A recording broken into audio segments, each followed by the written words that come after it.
माध्यम से भोजपुरी के पावर स्टार जी को, पवन सिंह जी को, बॉस को, हम सभी पूरे जितनी भोजपुरी सुनवैया हैं, पूरे परिवार, पूरे फैंस के तरफ से, निशा के तरफ से, आर्यन के तरफ से पावर स्टार पवन सिंह जी को जन्मदिन की बहुत सारी शुभकामनाएं। और आर्यन तुम्हारे गाना भी आया ना उनके लिए, तो गा दो उसको।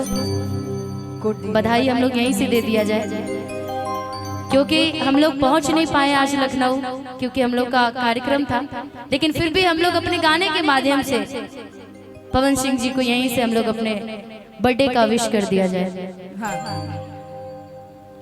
कि आजू के दिन मन भावन आ सुहावन समैयानु हो, कि आजू जो कहरी भोजपुर में जन्मल पवन भैया हो। आवे के आजू के दिन मन भावन सुहावन समैयानु हो,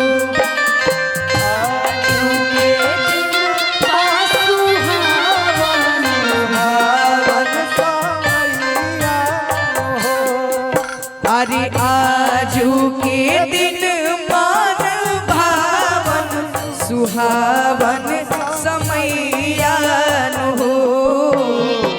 आजू जो कहरी भोजपुर में जन्मल पवन भैयानु हो। आजू जो कहरी भोजपुर में जन्मल पवन भैया।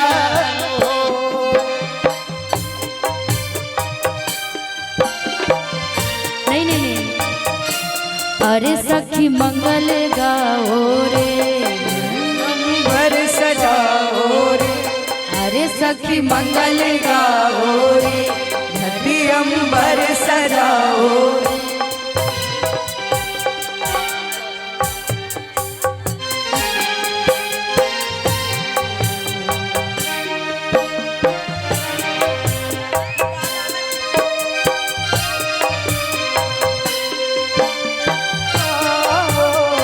आज मेरे पिया घर आए, आज मेरे पिया घर आए। आजू जो कहरी भोजपुर में जन्मल पवन भैया हो। आजू जो कहरी भोजपुर में जन्मल पवन भैया। बड़ी प्यारा लाइन बा। दुआरा बैठी चाचा हो अजीत चाचा, खूबे रुपिया लुटावेले हो। दुआरा बैठी चाचा हो अजीत चाचा, खूबे धनवा लुटावेले हो।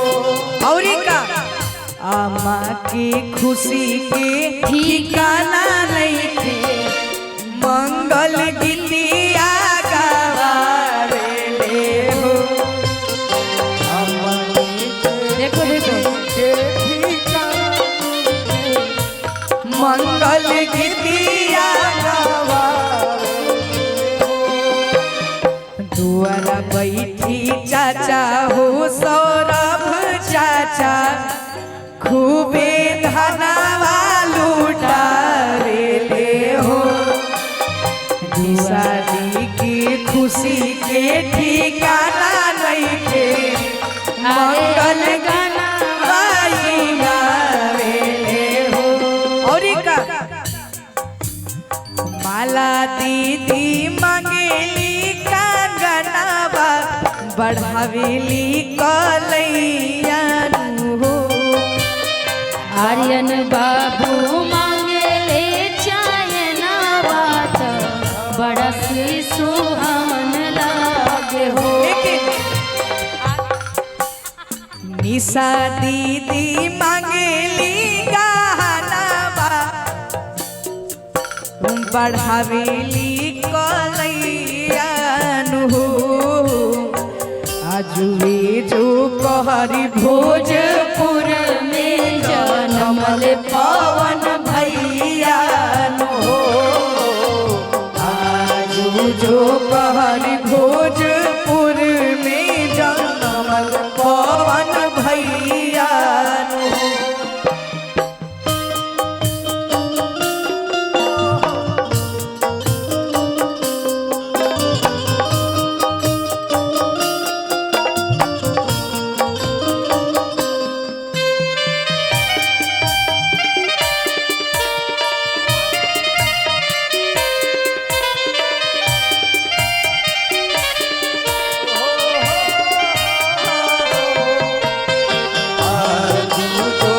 हरि भोजपुर में जनमल पवन भैया हो आजू जो भोजपुर में कमल पवन भैया। कहे के बता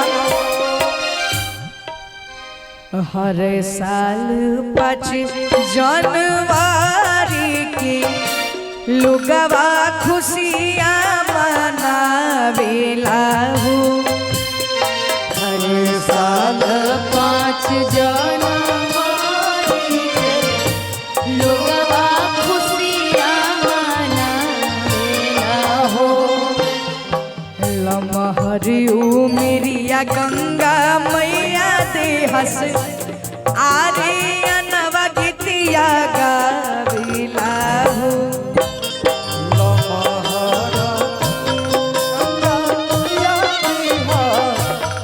ईसा दीदी गीतिया गावेली हो।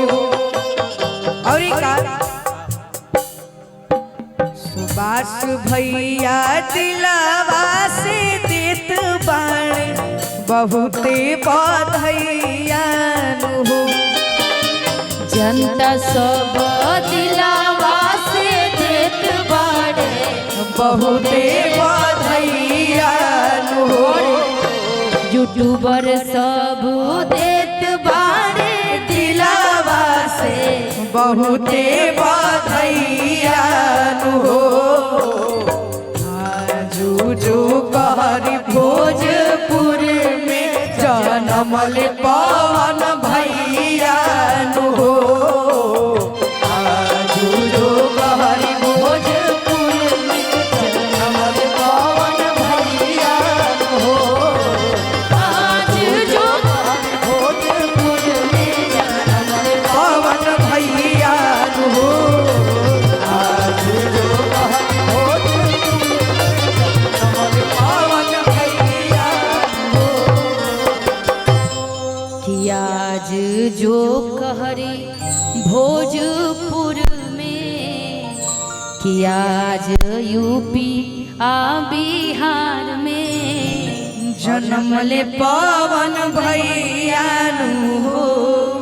तो wish you very happy birthday power star Pawan Singh ji. हम सभी के तरफ से, पूरी जनता के तरफ से आपको आपकी जन्मदिन की ढेर सारी शुभकामनाएं। आप ऐसी दीर्घायु हो और हर बार अपने भोजपुरी के लिए हमेशा कुछ अच्छा ऐसे गाते रहिए और अपने भोजपुरी को बनाए रखिए। Wish you very happy birthday. बहुत बहुत शुक्रिया। बर्थडे पवन सर, दिल से आभार। नहीं